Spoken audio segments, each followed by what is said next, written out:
President Trump's personal lawyer, Michael Cohen, pleads guilty, and there's a lot of news about it. A CNN commentator calls for the elimination of the Juden from the Middle East, and a new study suggests that white leftists pander to minorities. Who would have thought it? I'm Ben Shapiro. This is The Ben Shapiro Show.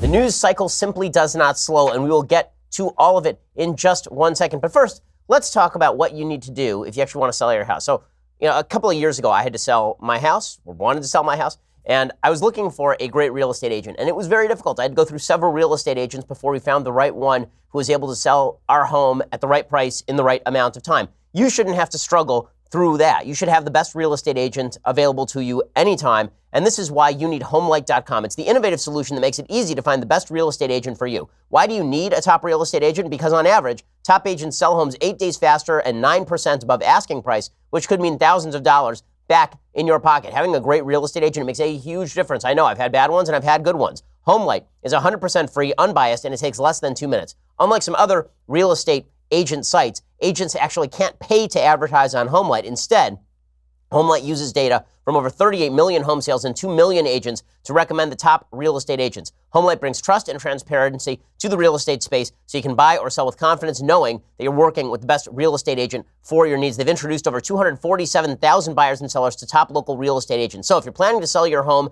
now is the time to find the best real estate agent. All you have to do right now to get started is go to HomeLight.com/Shapiro today. That's HomeLight.com/Shapiro. Get started. You can earn up to $500 when you buy or sell your home using a HomeLight referred real estate agent. Again, that's HomeLight.com, HomeLight.com/Shapiro for up to $500 when you find the best real estate agent and buy or sell your home with HomeLight. Totally worth it. Really, I mean, this is an important thing. Terms and conditions do apply. Go check it out, HomeLight.com/Shapiro. Okay, so the big breaking news. Michael Cohen, the president's personal lawyer, not a smart cookie, as the president might say. He has now pled guilty in a new deal with Robert Mueller. Now, this is kind of a shock because people thought that Michael Cohen, the president's personal lawyer, was going to plead guilty in a deal with the Southern District of New York, the DA of the Southern District of New York. That's because the original investigation around Michael Cohen that everybody was worried about was the investigation concerning the supposed bribery of Stormy Daniels. The original story, if you recall, was that President Trump had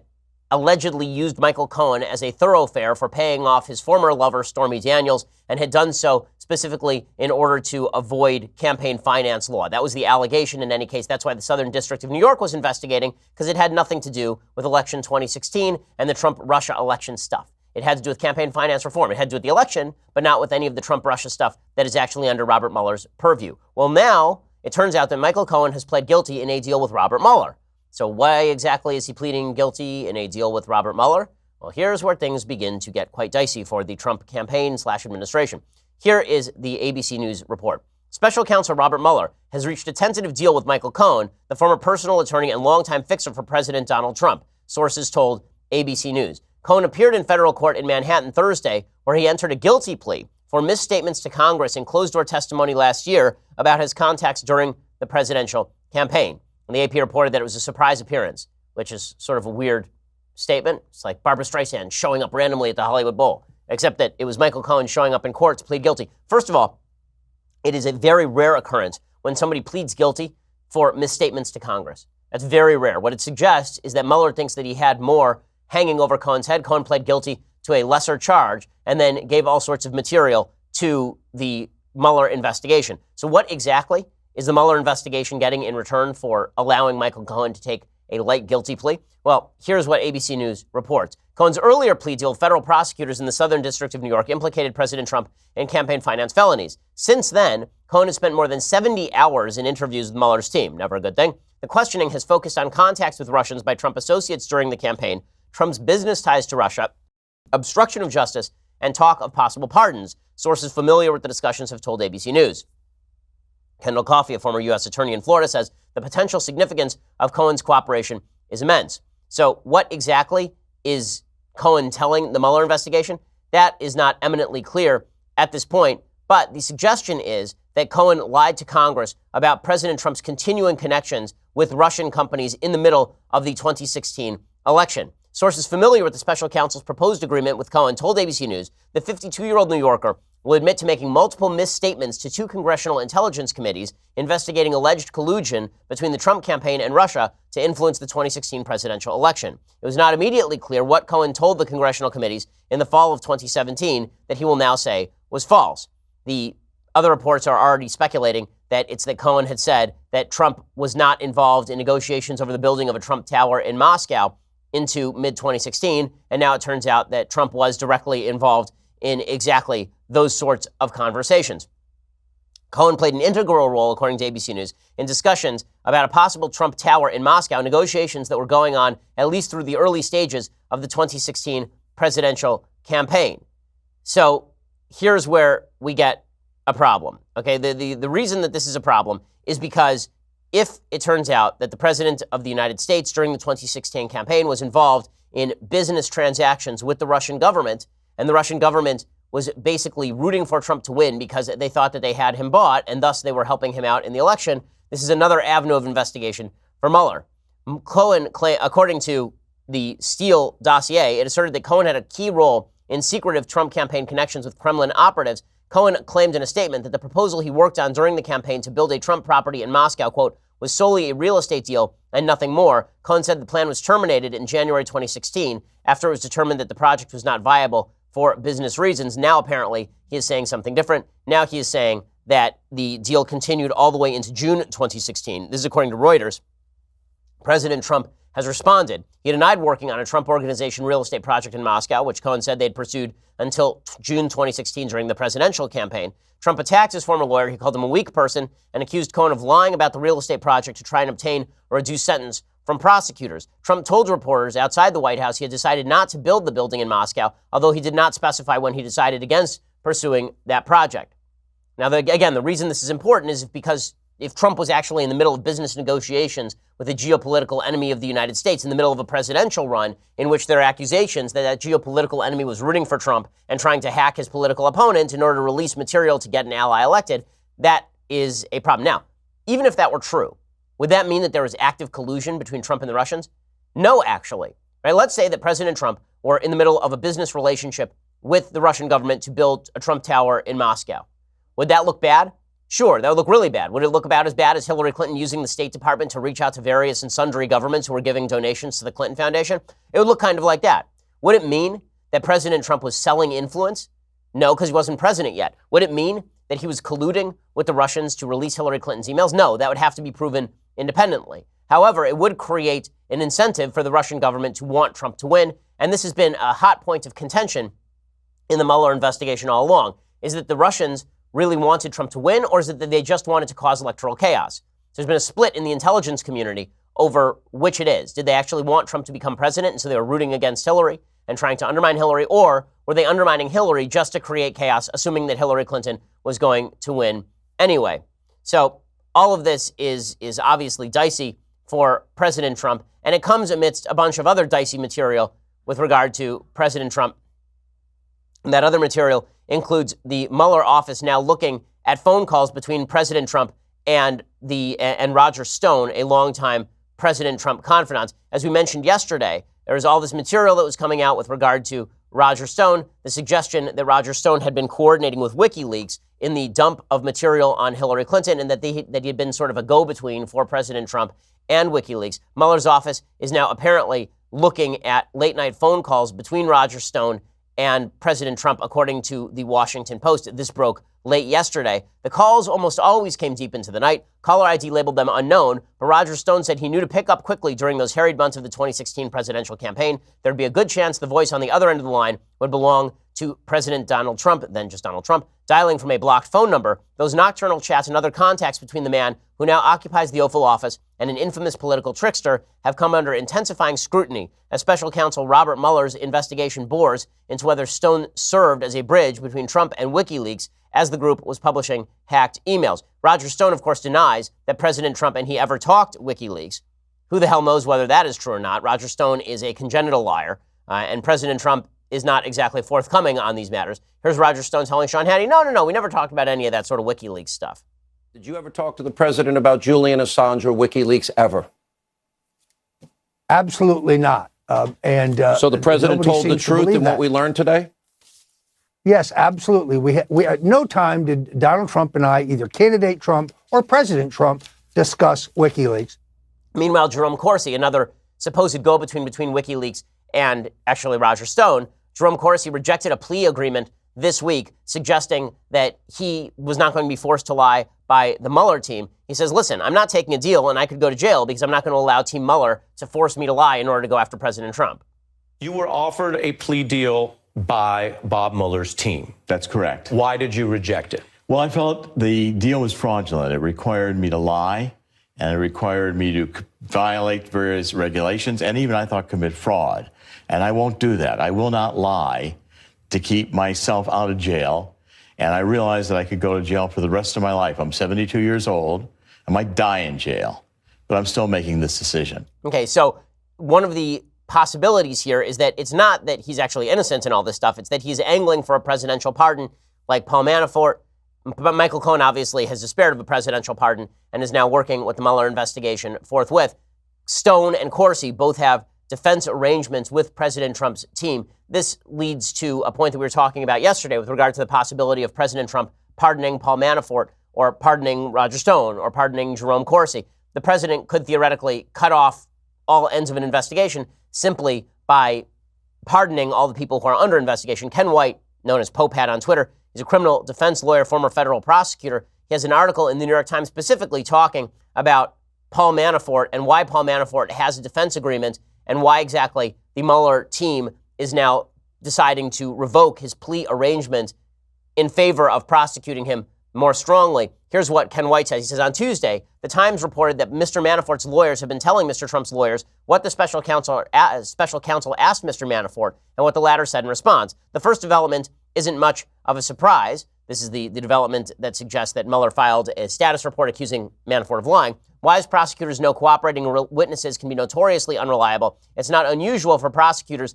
to catch cooperators in lies or recidivism. But the second development, that Mr. Manafort's lawyers have been spilling the details of their client's cooperation to Trump lawyers under the cover of an often used but little understood pact called a joint defense agreement, is shocking. The revelation is a potential catastrophe for everyone involved. In a second, I'm going to get into Ken White's analysis of what exactly it means that Paul Manafort now has a joint defense agreement with President Trump, and apparently it looks like the same thing may soon exist with Jerome Corsi or Roger Stone. What all this means for President Trump and impeachment, we'll get to in just a second. First, let's talk about how you defend your rights. The reality is that the Founding Fathers believed deeply in Second Amendment. Why? Because they knew that the only thing standing between tyranny and the American people is the American people's right to defend themselves. Bravo Company Manufacturing knows that too. They were started in a garage by a Marine veteran more than 2 decades ago to build a professional-grade product that meets combat standards. BCM believes the same level of protection should be provided to every American, regardless of whether they're a private citizen or a professional. BCM is not a sporting arms company. They design, engineer, manufacture life-saving equipment. They assume that each rifle leaving their shop will be used in a life or death situation by a responsible citizen, law enforcement officer, or a soldier overseas. Every component of a BCM rifle is hand-assembled, tested by Americans to a life-saving standard. BCM works with leading instructors of marksmanship from top levels of America's Special Operations Forces, from Marine Corps Force Reconnaissance to U.S. Army Special Ops Forces, who can teach the skills necessary to defend yourself, your family, or others. They have all sorts of great services, plus they produce great product. To learn more about Bravo Company Manufacturing, head on over to BravoCompanyMFG.com, where you can discover more about their products, special offers, and upcoming news. That's BravoCompanyMFG.com. If you need more convincing, go check out all of their videos over at YouTube.com/BravoCompanyUSA. That's YouTube.com/BravoCompanyUSA. Okay, so back to the analysis of Paul Manafort and whether Paul Manafort will be pardoned by President Trump. Ken White analyzing this over at the New York Times. He says that the development that Manafort has been coordinating with Trump is a blow to Robert Mueller's team because their questions to Mr. Manafort may be a roadmap to at least part of their special counsel investigation. Mr. Trump's lawyers can now adjust their defense and the president's responses. And with their filing on Monday asserting Mr. Manafort's dishonesty, the prosecutors have now lost him as a cooperating witness. It's a blow to Mr. Manafort, who will receive no sentencing credit for his brief cooperation. But it also may be a blow to President Trump. Why? Because it turns out that the joint defense agreement may not in fact hold. Here's what Ken White says. He says, Mr. Manafort, like many of the hapless former luminaries snared in Mr. Mueller's investigation, had a joint defense agreement with Mr. Trump. Such a pact lets defense lawyers exchange information without waiving attorney-client privilege. So Manafort's lawyer could talk with Trump's lawyer about what was going on, and privilege would not be waived. And so the federal government couldn't come in and say, okay, what were you guys talking about? What were you coordinating about? Which is very beneficial to Team Trump, obviously. Under normal circumstances, if a lawyer reveals what a client said in confidence or reveals strategy and analysis of a case, that information is no longer confidential, however, and the government can compel testimony about it. A joint defense agreement allows lawyers for people with a common interest in a case to share what they learn from clients without that information losing its confidential nature. Joint defense agreements are pretty common, but the pact almost always explicitly require the parties to withdraw from the agreement immediately if they cooperate with the government. In other words, if Manafort's team and Trump's team were coordinating before any of the plea agreement was arranged with Manafort, and then Manafort made the plea deal, then anything they said after the plea deal is no longer confidential. When someone begins to cooperate, says Ken White, his interests are no longer in common with the other members of the Joint Defense Agreement. By definition, they're now adverse. This is often how we learn that someone will soon plead guilty. The former National Security Advisor Michael Flynn also had a defense pact with the president, but his withdrawal from it signaled his cooperation and plea. So maybe what happened here is that Mr. Manafort's lawyers actually uncovered, by doing this, they may have actually uncovered their communications with Team Trump and offered material to Mueller. So all of this is complicated, all of it's complex. Suffice it to say, none of it is very good for President Trump. Now, President Trump is responding to all of this with the ire that could either demonstrate guilt or innocence, right? He's saying that all of this is a witch hunt, that there was no collusion with the Russians. And again, I tend to believe that there was no collusion with the Russians of which President Trump was aware, because President Trump does not have a greatly functional brain-to-mouth filter. And that means that he says whatever comes to mind. He never said that he was colluding with the Russians, so I don't think that he was. I mean, really, it almost is that simple, because the president is not particularly good at hiding things. But with that said, is it possible that collusion was going on at a low level with Donald Trump Jr. and the Russians, or with Paul Manafort and the Russians? That's a possibility as well. President Trump is responding to all of this by saying, listen, enough is enough. Enough is enough. If we're actually going to do this thing, then I will go after the Democrats. If the Democrats continue to push this forward, then I will hit back as hard as I possibly can. I'm just going to declassify everything that makes Democrats look bad. Here's what President Trump had to say about it. He said, what he actually said is in an interview with the New York Post, he said, if they go down the presidential harassment track, if they want to go and harass the president and the administration, I think that would be the best thing that would happen to me. I'm a counterpuncher, and I will hit them so hard they'd never been hit like that. He said, I think it would help my campaign. If they want to play tough, I will do it. They will see how devastating these pages are, meaning that the FBI investigation was a setup by members of the Obama administration to get him back in 2016. There's no actual material. This is all basically just a hit job. He says that he could declassify FISA warrant applications and other documents from Robert Mueller's probe. He predicted the disclosure would expose the FBI, the Justice Department, and the Clinton campaign as being in cahoots to set him up. This would be the longtime theory on the right. The Mueller investigation was launched under false pretenses before it was the Mueller investigation, right? When it was just an FBI investigation into Russian collusion, it was launched by people like Peter Strzok and Lisa Page in an attempt to get Trump because they didn't like Trump personally. And then this thing has just spun out of control, and that the Clinton campaign had put together the Steele dossier, which was used as the most solid basis for attempting to go after President Trump and his allies, like Carter Page.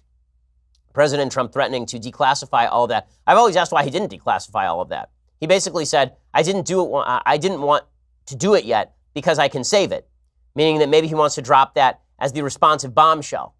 Right? That instead of just declassifying the stuff and undercutting the Mueller investigation, he wanted to wait until it was most useful to him and then drop it at that point, which is an interesting move. I don't think that it's very good for transparency, but if President Trump does have the material, I think that it would behoove him to drop it now as opposed to later.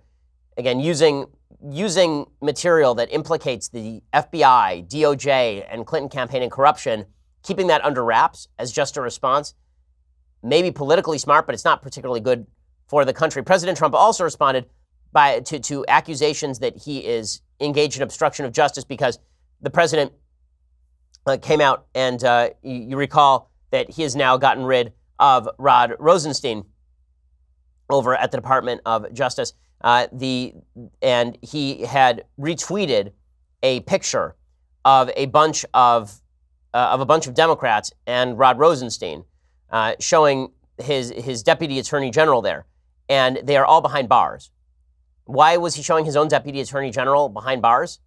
Well, I guess the reason that he's showing his own deputy attorney general behind bars is because, as he says, he never should have picked a special counsel. So obviously, he's very angry about all of this. He's not happy about anything that is happening. He said that Rosenstein belongs in jail because he never should have picked a special counsel. By the way, I'm sorry, he's not actually fired Rod Rosenstein at this point. Sessions is gone, but Rosenstein is still there. In any case, none of this translates well for President Trump. Does any of this actually spell Russian collusion? That's the bottom line to everybody. The claim that was made by the Mueller investigation, and that they still have to prove, is that there was actual collusion between Team Trump and the Russian government, and that investigation is going to uncover that collusion, and that the president is going to be implicated in that collusion. It's now been nigh on 2 years. Right? It's been 2 years since all of this began. We have yet to see any solid evidence that occurred. We've seen hints, we've seen talk about Roger Stone and Jerome Corsi. We've seen a lot of dots. We've seen not a lot of connections between those dots. We haven't seen clear testimony at this point. Jumping to conclusions would be wrong. And while the left is overtly excited about everything that is currently happening right now, I have my doubts that this is going to result in exactly what people on the left and in the media hope it results in, namely the demise of President Trump. I don't actually think that that's what's going to happen here. I think that in the end, the Mueller report will come out. It will implicate some low-level people. It will implicate people like Michael Cohen. It may hit Paul Manafort, but I don't think it's going to get all the way to the President of the United States. I think Trump is probably safe here, which is why his best strategy is to not do much here and simply let the investigation go forward. Okay, in just a second, I want to talk about media bias on another score and an epidemic of anti-Semitism that is acceptable according to the left. I'll get to all of that in just 1 second. First, let's talk about the amount of stress that takes place upon your eyes every day simply by the fact that you're staring at screens. Like, I stare at screens all day long, right? I stare at my computer screen, or I stare at a television screen, or I'm staring at my phone legitimately all day long. And you know what helps me with the stress on my eyes? Felix Gray glasses. They filter out 90% of high energy blue light. They eliminate the glare coming off of all those screens, so I can live my life without those tired, dry eyes or blurry vision or headaches. Usually it seems like a hassle to protect your eyes, which is why most people don't do it. And you don't have to put one of those crazy screens over your computer screen that make it look all dark. Felix Gray glasses aren't like those weird computer glasses that you've seen before either, right? They're not looking like those Coke bottle glasses from Office Space. There's no yellow lens tint, and Felix Gray glasses are handcrafted from premium Italian acetate, so they won't make you look nerdy, which, by the way, would be a massive improvement for me. In fact, throwing on some Felix Grays is an easy way to look pretty put together. Felix Gray glasses are available in non-prescription, prescription, and readers. It makes me look sophisticated. When I just feel like looking more intelligent, I throw on my Felix Gray glasses and walk around the office. Don't go another day looking at screens without the help of some Felix Grays. Go to felixgrayglasses.com/Ben to protect those eyes today. That's felixgrayglasses.com/Ben. Go check it out. Honestly, avoid the headaches. felixgrayglasses.com/Ben. Use that /Ben so that they know that we sent you. Okay, so I have to say that in the past few weeks, really since the Pittsburgh shooting, the left has been on a tear about the supposed anti-Semitism of the Trump administration. We saw a piece from the New York Times saying that Jared and Ivanka were complicit in anti-Semitism. We saw many pieces talking about how the Trump administration had forwarded anti-Semitism, rises in hate crimes against Jews, and all the rest. First of all, the statistics that were cited by the ADL were just not true. But beyond that, if you want to talk about real mainstreamed anti-Semitism, it does not exist in the Trump administration. It exists on the left. And this is coming from a guy who received an enormous amount of anti-Semitism in 2016, like the most of anyone on the internet in 2016, from the alt-right, from people who I thought Trump was winking and nodding at during 2016. But to suggest the Trump administration has been complicit in anti-Semitism is just bizarre. It's a bizarre claim. There's no evidence of it whatsoever. The Trump administration, not the Trump campaign, the Trump administration. That is a bizarre, weird, and unsupportable claim.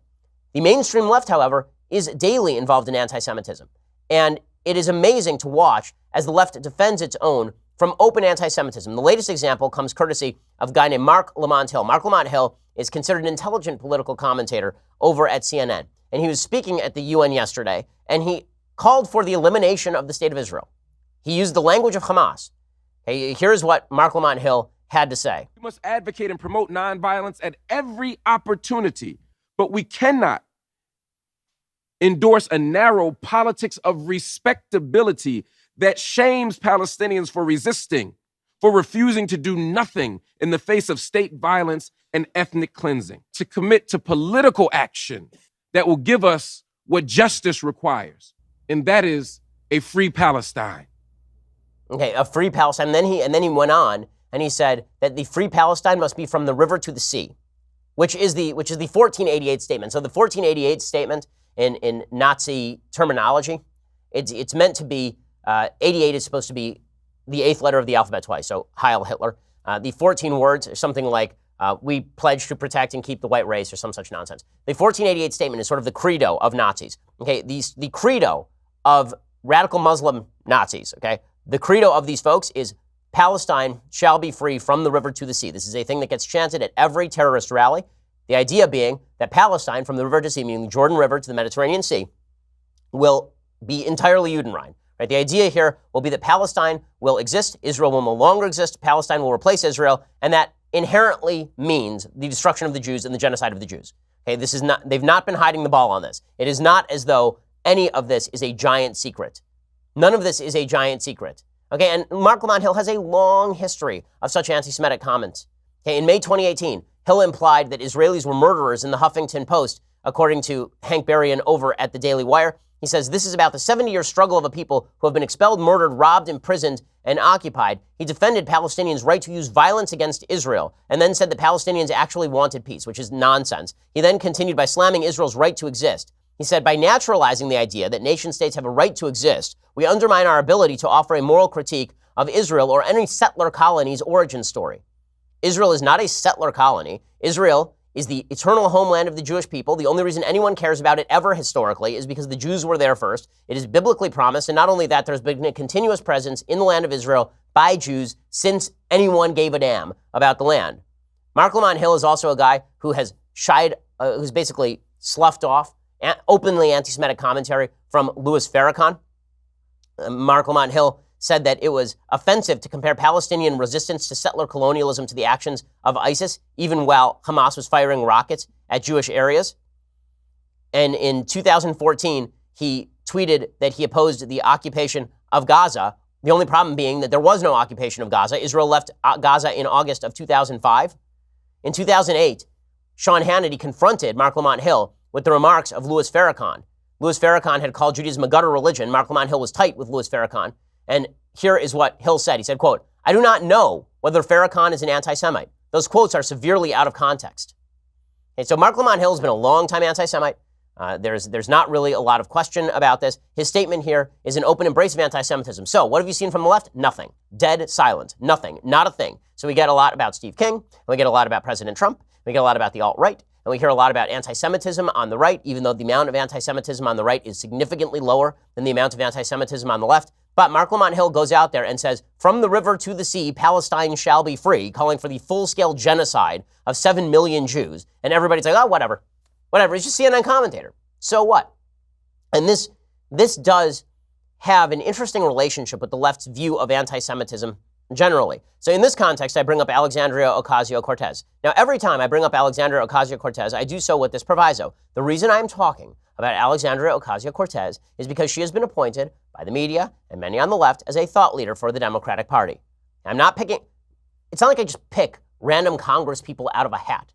It's not like I'm just, there are 435 of them. It's not like I'm just like, you know what, let's talk about some weirdo from Kansas today. Okay, Alexandria Ocasio-Cortez was a national figure. She was made a national figure and the face of the party by the media. When the face of your party is associating with open anti-Semites like Linda Sarsour, when the face of your party has embraced everyone associated with the boycott, divest, sanctions movement, which is anti-Semitism, the idea that people should not buy product from Israel and every product from Israel should be labeled basically with a Jewish star so people cannot buy. Okay, but then Alexandria Ocasio-Cortez, she does all this, right? She supported the Iran deal. She is a routine basher of Israel, right? She spent a long time bashing Israel. We'll get to her past comments in a second. She has said that she is not in favor of a two-state solution. She told Haaretz, which is the anti-Israel Israeli newspaper, she told Haaretz back in, this would have been July, that she didn't know whether she was in favor of the two-state solution. She said maybe there should be a one-state solution, which means the abolition of the state of Israel, right? She said all of this clearly, and then she tweets out stuff like this. It's a picture of from NBC News of that migrant family running away from tear gas. She says, asking to be considered a refugee and applying for status isn't a crime. It wasn't for Jewish families fleeing Germany. It wasn't for targeted families fleeing Rwanda. It wasn't for communities fleeing war-torn Syria. It isn't for those fleeing violence in Central America. Comparing migrants at the southern border to Jewish victims of the Holocaust is not only disgusting, it's insulting historically, intellectually, on every level. But it does speak to something deeper. And this is something I want to get into in just one second, something deep and important about how the left views anti-Semitism. Now, I'll get to that in just one second. First, let's talk about making your face look better. I mean, you wake up every morning, you look in the mirror and you go, well, you shouldn't have to do that.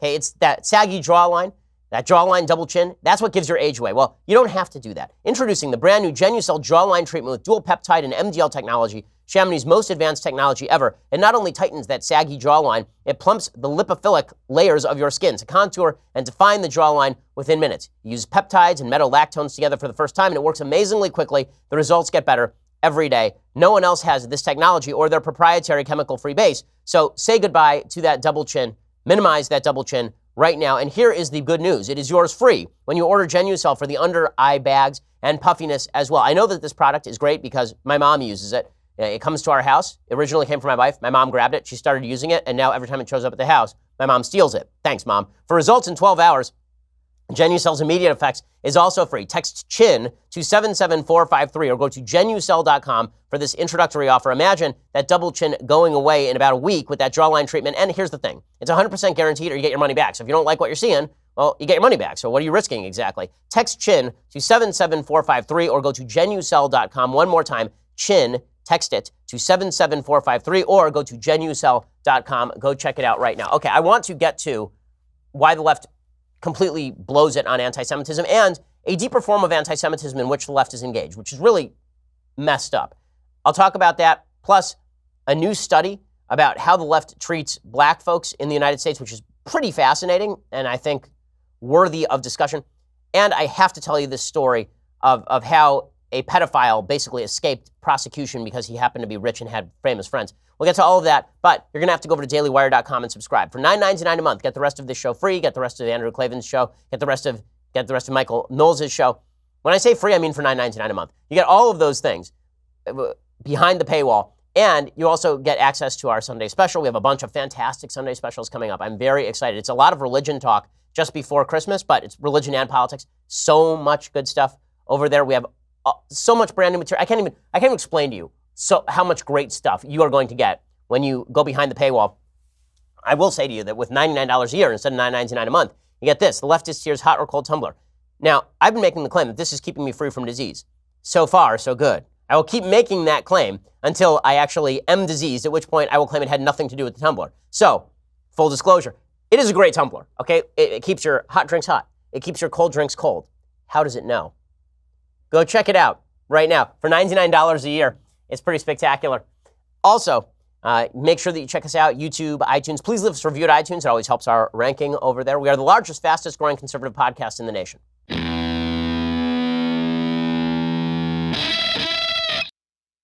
Okay, so let's talk about what this actually means in terms of anti-Semitism on the left. So Mark Lamont Hill makes openly anti-Semitic statements. Okay, there's not, he's pretending it's not anti-Semitic to say from the river to the sea, Palestine shall be free, which means Israel no longer exists and Israel as a Jewish state no longer exists. And I'd like for him to name a Muslim-dominated country where the Jews are treated fantastic and where the Jews exist. Quick quiz, what percentage of Israel's population is Arab or Muslim? Answer, about 20%. Quick quiz, what percentage of the Palestinian Authority or Hamas population is Jewish? Answer, 0. 0 Jews live in those areas. And yet we are supposed to believe that these are morally equivalent entities. It's just insane. And not only that, Mark Lamont Hill wants the latter entity to take over for the former entity. Fantastic. But what you see from the left are open engagements with anti-Semites like Louis Farrakhan, like Linda Sarsour, like Ilhan Omar, like Rashida Tlaib, both of the latter two of whom are elected members of Congress, like Keith Ellison, who's now Attorney General of the state of Minnesota and was the deputy DNC head. Right? All of these people in positions of prominence, anti-Semites all, involved in anti-Semitic activity and rhetoric, no problem. But then you will see the exact same people using the Holocaust as a club on ancillary issues. And here's what's happening. Basically, a lot of folks on the left have decided that anti-Semitism is only important when it is not applied to the Jews. So anti-Semitism is good to use as a model, right? You can talk about the Holocaust, but only in the context of talking about people who are the new Jews, right? The Jews themselves, they're not victims. The Jews are very powerful. The Jews are behind world events. The Jews themselves are very rich and well-educated. But what we can learn from history is that people can be victimized. And those people now would be the new Jews. So the migrants, according to Alexandria Ocasio-Cortez, are the new Jews. The Jews in Israel, not the new Jews, right? Not Jews at all, right? In terms of anti-Semitism. They're not victims of circumstance. The left says anti-Semitism is about victimhood.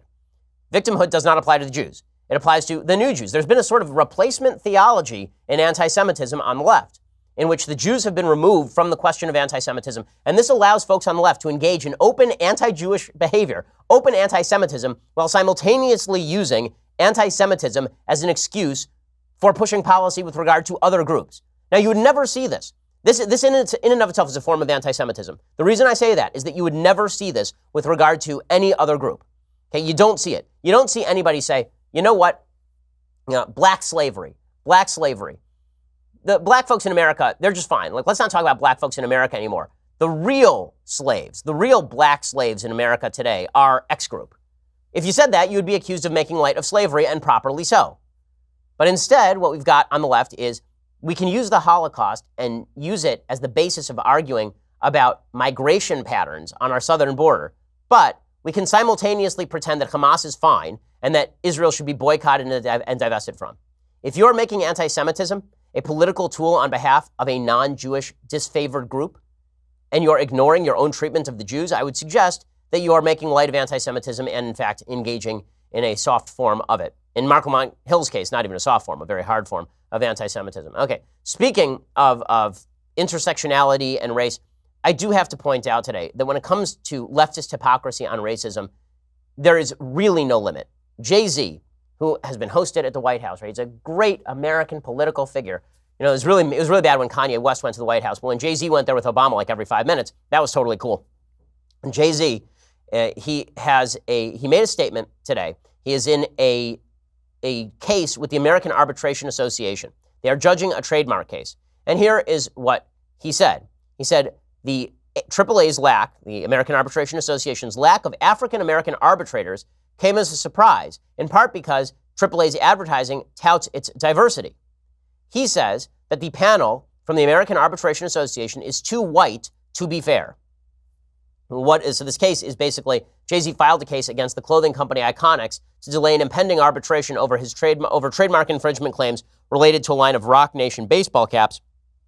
Iconics bought Jay-Z's apparel brand in 2007, and then Iconics sued the mogul in Manhattan federal court last year, claiming that a hat deal with Major League Baseball interfered with their licensing agreement. Jay-Z said he was confronted with the stark reality when he reviewed members of the American Arbitration Association. He could not identify a single African-American arbitrator on the large and complex cases roster, composed of hundreds of arbitrators, that had the background and experience to preside over the situation.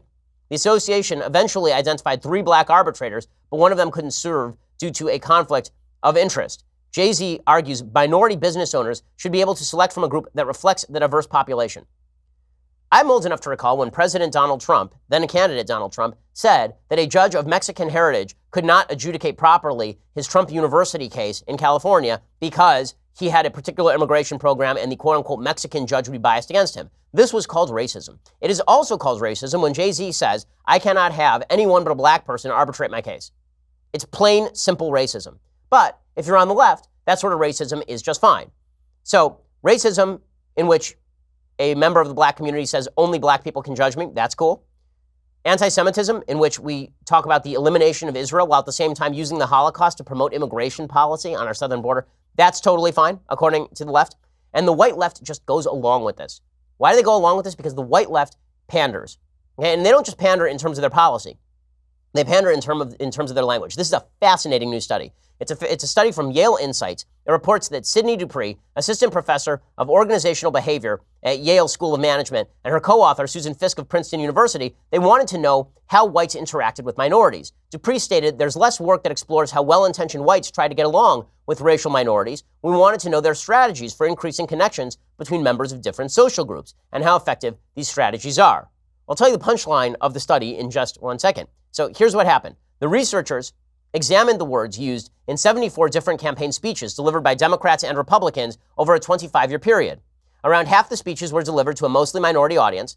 Those speeches were then compared to speeches delivered to a mostly white audience. Two elements of the speech were analyzed: words related to competence and words related to warmth. Here's what the results showed. The results showed that Democratic candidates used fewer competence-related words speaking to minorities than when speaking to white audiences. Republican candidates did not change their discourse. In other words, Democrats pander to minority audiences by refusing to talk about the same topics in the same way that they would talk to white audiences. They are racially discriminating against black people. They are. Maybe you think it's a beneficial discrimination, but it is certainly a discrimination when you say something in front of a black audience you would never say in front of a white audience, and vice versa. Dupree said, "It was really surprising to see that for nearly 3 decades, Democratic presidential candidates have been engaging in this predicted behavior." The researchers then tested white participants to see how they would interact with a hypothetical or presumed real interaction partner. Half the time, the partner was given a name that ostensibly sounded white, like Emily. The rest of the time, the partner received a name that sounded ostensibly non-white, like Lakeisha. Participants chose a list of words, all of which had been rated for warmth or competence, to use to send an email to the partner. The researchers found that leftists eschewed using words that would limit them as highly competent when addressing minorities. Conservatives simply talked the way they always did. According to Dupree, it was kind of an unpleasant surprise to see the subtle but persistent effect. Even if it's ultimately well-intentioned, it could be seen as patronizing. Seen as patronizing, it is patronizing. If you are using words that you would never use with white people, with black people, because you think that you have to pander to black people in some way, this would be intersectional discrimination. But the left's okay with that, because if you have to pander to certain members of the intersectional paradigm in order to achieve your political goals, that's exactly what you ought to do. The Jews are less important to this goal, and they're taken for granted. Apparently, black audiences not so much by white liberals who are attempting to reach out to black audiences. Pretty astonishing stuff. And then you hear folks on the left say that President Trump is undermining the unity of the country. President Trump is undermining the unity. Listen, I have no illusions that President Trump is a great unifier. I don't think that he is.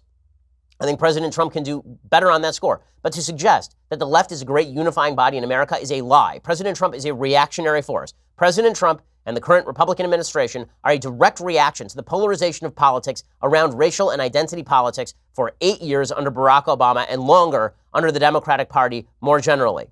So you have Chris Matthews, or I'm going to say, saying that President Trump's taking about it's like Zimbabwe over here, neglecting the fact that Zimbabwe is a case in point in which the leadership of Zimbabwe, a tyranny, forcibly discriminated against white farmers. It's pretty amazing stuff. Here's Chris Matthews. I ever stayed up in the morning, going to the show, run in here, all rumpled and looking like garbage, and just start talking. I don't even know what Zimbabwe is. I do not pronounce it. One time I said Zimbabwe. I didn't know. No one knows. Go. I was reading about Zimbabwe today, and I've been to Zimbabwe. I know it's a young country with all kinds of problems. But that's a sort of a young democracy trying to figure things out. He is taking us back to where they are, where all the opposition does is say that people who win elections are crooked, that everything's rigged, nothing's on the level. There's no such thing as objective truth. Everything is tribal. I swear, these people are insane. Right. This is insane. This is insane. They're saying that President Trump is the one who started tribalism. He's the one. Barack Obama said about Trayvon Martin, if I had a son, he would have looked like Trayvon Martin, without even bothering to examine the facts of the case. President Obama went out there in the middle of the Ferguson riots and said that the community of Ferguson wouldn't make something up like Michael Brown, except that it was made up about Michael Brown. It's maddening. And then you wonder why there's a reactionary tribalism on the other side. Okay, tribalism in all of its forms is garbage. Okay, this sort of tribal politics is yucky. Your identity group politics is gross. But let's not pretend that the left is not the initiator of it, because the left is the initiator of it, and it's pretty obvious the left has initiated all this sort of stuff. Yuck, yuck, yuck. Okay, time for some things I like and then some things that I hate. So, things that I like, my wife and I have delved into another series. This is the series Bodyguard on Netflix, starring the guy who plays Rababa from Game of Thrones, who it turns out is actually a really good actor. So he's good in Game of Thrones, and he plays a completely different character in this. It's compelling, it's well shot, it's interestingly written. I have no idea where it's going specifically, but you can check out Bodyguard on Netflix. Really good. Here's a little bit of the preview. David, I'm assigning you to the Home Secretary. Very good, Mum. To move up. Mum, this is P.S. Bud. Pleasure to meet you, Mum. I'm late for a meeting. She's got an agenda to heighten fear and to seize power. That doesn't require apologizing for the past. Did you mean what you said? I don't need you to vote for me. Are we facing a state of emergency? Only to protect me. Rest assured, Mum. I'll do what's required. Stay down! It's okay. It's okay. It's really good. Okay, so the series is well worth watching, well shot, interesting. Also, it turns out that you're allowed to make a TV show with radical Muslims who commit terror attacks. Who knew? Who knew you were allowed to make such TV shows? But it turns out that you actually are. Now, I don't know where this series is going. All I can say is that it does actually take that threat somewhat seriously, which is something I haven't seen on TV too often, really since, I guess in the Jack Ryan series, they do it a little bit, and really since before that, maybe 24. You'd have to go all the way back to 24, early seasons before they were told they're not allowed to have radical Muslim terrorists be bad guys. Okay, time for a bevy of things that I hate. So many hateful things today. Okay, thing that I hate, number one. So number one, there's a video of me talking about global warming that's going around, and I just want to correct the record because people are such stupid idiots. So the video of me is talking about the fact that human migration has always reflected climate change, meaning that people move to places that are not underwater, for example. Like there are places now, cities, that are underwater. Who lives there? The answer, no one. Okay, you know why? Because you can't live underwater. You can't breathe underwater. So in any case, there's a speech that I was giving where I was talking about, you know what will happen if the water level rises on the coast? People will move. They will sell and they will move. And people are like, well, they can't sell their houses if they're underwater. It's like, oh God, you people are so stupid. That's not what I'm saying at all. What I'm saying is that if you forecast that in 20 years your place is going to be underwater, you're going to sell it right now at the earliest available opportunity. I don't see Barbara Streisand selling her beachfront property in Malibu. Okay, I don't see any of these folks in Miami who are complaining about global warming selling their property. If they really thought this was a grave threat, wouldn't they be selling right now? And by the way, if there's no market, if you can't sell the property because everybody knows it's going to be underwater, then you don't sell and you move. The point that I was making there is not that you're not going to lose money if you live on a beachfront property and the water level rises. Of course you're going to lose money. What I'm saying is you're not going to die because if it's rising 3 inches a year, you're not just going to sit there in your living room for like 50 years waiting for the water level to reach your nose. That's what I'm saying. People don't stay where there is a slow creeping knowledge that they are going to die because that's stupid. And if they think that's going to happen over the next 50 years, they're going to sell and move inland. That was the point that I was making. So well done, Lefty. Great gotcha. Just want to point out how dumb that is. Okay, a couple of other things that are incredibly dumb. So the Huffington Post, making everything garbage. They've now cut a video saying that Rudolph the Red-Nosed Reindeer is bad because everything is bad. All the things are bad. There are no good things. Now, suffice it to say, I'm not a devotee of the Santa, right? Santa never sat in his lap, he never came down my chimney. Wouldn't know he'd get his fat butt down there anyway. Have no clue. I'd be, frankly, if some random dude showed up in my house and was sticking gifts under the tree, he'd get shot. I mean, I'm not a fan of strangers entering my premises. But in any case, Rudolph the Red-Nosed Reindeer is a charming little stop-action cartoon. It's charming and it's lovely, and there's nothing wrong with it. But it is problematic, according to the Huffington Post. Why is it problematic? It is heteronormative, cisgender, and racist. Well, yes. No, really. This is Raggy. What? What? I'm so. Huh? Okay. So here is Huffington Post trying to explain why you should never let your children watch Rudolph the Red-Nosed Reindeer. Instead, you should let them watch the Macy's Thanksgiving Parade where two women make out.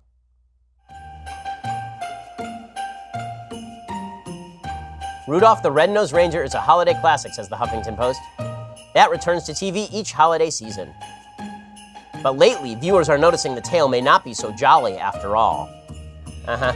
Former fans are pointing out Rudolph's father verbally abuses him. Santa Claus berates Donner for his son's nose. The school coach encourages bullying. Donner forbids his wife from joining the search for their son. Clarice's dad is a bigot. Even the elf is an outcast for wanting to be a dentist. Okay, let me point out a couple of things. The entire narrative of Rudolph is that he's mistreated for 95% of the story. That's literally the story. This is like, honest to God, this is like the story of the ugly duckling. Like, you know what we just found out? The story of the ugly duckling is problematic because the swans treat the duck badly. Like, yeah, that's the story. what now? But yes, everything is bad. So I love this. It's going to ruin your child's innocence if they watch a fictional reindeer be mistreated because of his glowing nose, only to emerge triumphant in the end.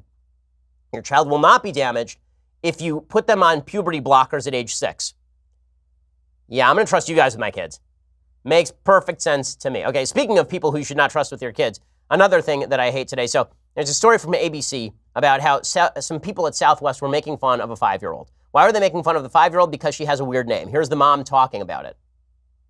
The gate agent started mocking my child's name, laughing, pointing at me and my daughter, and talking to other employees. So I turned around and just said, like, hey, I can hear you. So if I can hear you, my daughter can too. Like, I'd appreciate if you just stop. Okay, it turns out that the reason that everybody is going to, the reason that her daughter was being mocked is because she named her daughter, I kid you not, Absidy, spelled A-B-C-D-E. Now, you shouldn't mock the 5-year-old. It's not the 5-year-old's fault what their idiot parent named them. You should mock the mother. Okay, the mother is well worthy of mockery. Please, parents, do not name your kids something that is just going to get them mocked. Like, your kids are people. They have lives. Please don't do that. Right? Name your kid something that has meaning. You know? Like, I'm just glad that she didn't pick, like, VWXYZ. Right? Like, then her kid's name would have been Wixes, which would have been really awkward. And I wouldn't mock the kid, but I'd mock the mom, who has the brains of a kumquat, apparently. Like, this is... Parents, you have a responsibility to your children, and just because you wanted to name your kid after the alphabet, I mean, is her name Alphabetty? Maybe that'd be kind of great if her name was Alphabetty. In any case, it's, yeah, bad parenting at work right there. Okay, other things that I hate today. So there's a video that's now making the rounds. If Jesus was Republican, so this is coming from Now This, which is the repository for many things stupid. I can't say all things stupid because I've already reserved Vox for that. Although, technically, if Vox is the repository of all things stupid, there wouldn't be any stupid left over for Now This. So I have to revise my statement. In fact, they're both repositories for many stupid things. Here is Now This, which is promoting a video in which Jesus is a Republican, but of course, it's a bunch of people who have done a cursory read of the Old and New Testament, if they've done that. And then they basically misinterpret radically what Jesus was saying, and then they say that Jesus is actually a social justice Democrat in favor of transgenderism, abortion, and gay rights. So here is a little bit of this comedic video, allegedly comedic. I say unto you, whoever welcomes one of these little ones in my name might be letting in a murderer or a drug. Let's get her to a detention center, so we can figure out what's going on. This comedy sketch asks, what would Jesus do if you were a Republican? I was hungry, and you gave me something to eat. I was thirsty, and you gave me something to drink. And behold, now I'm all lazy and entitled. You shouldn't have done that. Do unto others as you suspect they might want to do unto you. What is a man profited if he gain the whole world but lose his soul? A lot. He has profited a lot. Okay, like, you don't understand conservatism, you don't understand republicanism, and you don't understand anything about the Bible, like a thing about the Bible. Jesus never says illegal immigration is mandated by the Bible. That's absurd. That's absurd. In fact, Jesus' family was on the way to register Jesus' birth. Okay, I'm not a New Testament scholar, but that's what they were doing when he was born in Bethlehem. Okay, and as far as this idea that do unto others as you would have them do unto you, that is somehow do unto others as you think they're going to do unto you. Nothing in Christianity says you have to allow other people to murder you or endanger your kids, obviously. The idea that the Republicans are anti-charity, I'd like to see this guy's tax returns. Okay, on a per capita basis, religious people in the United States give far more charity than anyone else, and people who are Republican give far more charity than people who are Democrats. Not close. Red states per capita, much more charitable than blue states per capita. But again, this lazy misreading of the Bible by people who don't care about the Bible at all. Like, okay, I want to see your video on what Jesus actually had to say about, the sanctity of human life. Or marriage. Getting real controversial there, what Jesus had to say about marriage. Women submitting to their husbands and all that. Real dicey stuff. I love how when they selectively quote Jesus at people. It's like, come on. it's like when people selectively quote the Old Testament at me. I'm like, okay, you wanted the original Hebrew? You want the surrounding psukim? Like, what do you want here? And I'm not even a great expert. I'm just like a normal Orthodox Jew. It's what we do, like on a daily basis. You idiots. Okay, time for one more thing that I hate, and then we will get out of here. So this is a horrifying story. So it turns out that there's a guy named Jeffrey Epstein. You may remember Jeffrey Epstein. Jeffrey Epstein, as you'll recall, was a pedophile. Okay, and this pedophile was deeply connected with a multiplicity of major characters, including Bill Clinton and Donald Trump. According to the Miami Herald, Jeffrey Epstein had a little black book filled with the names and personal phone numbers of some of the world's wealthiest and most influential people, from Bill Clinton and Donald Trump to actors, actresses, scientists, and business tycoons. A money manager for the super rich, Epstein had 2 private jets, the largest single residence in Manhattan, an island in the Caribbean, a ranch in New Mexico, and a waterfront estate in Florida. But Epstein also had an obsession. For years, Epstein lured an endless stream of teenage girls to his Palm Beach mansion, offering to pay for them for massages. Instead, police say, for years, he coerced middle and high school girls into engaging in sex acts with him and others. As evidence emerged that there were victims and witnesses outside of Palm Beach, the FBI began an investigation in 2006 into whether Epstein and others employed by him were involved in underage sex trafficking. But in 2007, despite substantial evidence that corroborated the girls' stories of abuse by Epstein, the U.S. Attorney in Miami, Alexander Acosta, signed off on a secret deal for the multimillionaire, one that ensured he would never spend a day in prison. Acosta is now President Trump's Secretary of Labor. He agreed to seal the agreement so that no one, not even Epstein's victims, would know the full extent of his crimes or who was involved. Okay, so basically what happened is that Epstein was able to get off on a minor charge for legitimately hundreds of cases of child molestation because he apparently had deep connections to a variety of highfalutin characters. Epstein was basically a career Democrat. The prosecutor in this case is a Republican. All this goes to show is that there is truth to the idea that if you have friends in the right places, America's criminal justice system can be a serious, serious problem. That there is the ability for prosecutors to let you off on crimes you never should have been let off on. And what's worse is that we still don't know who's out there. Because the agreement was sealed, we don't know who else was implicated. We don't know which friends and associates were implicated in all of this. And this is ugly, ugly stuff. If you look at his inner circle, you're looking at, you are looking at big names. You're looking at his associates. You're looking at people ranging from Bill Clinton to Donald Trump to Alan Dershowitz to, there's just a variety of people who are, now, were all of these people implicated in his sex abuse? No. But we don't know who was implicated, and we don't know how many victims there were because of this perversion of justice. You want to talk about a Me Too problem? This is a Me Too problem. And it spans the political aisle. You want to talk about a Me Too problem?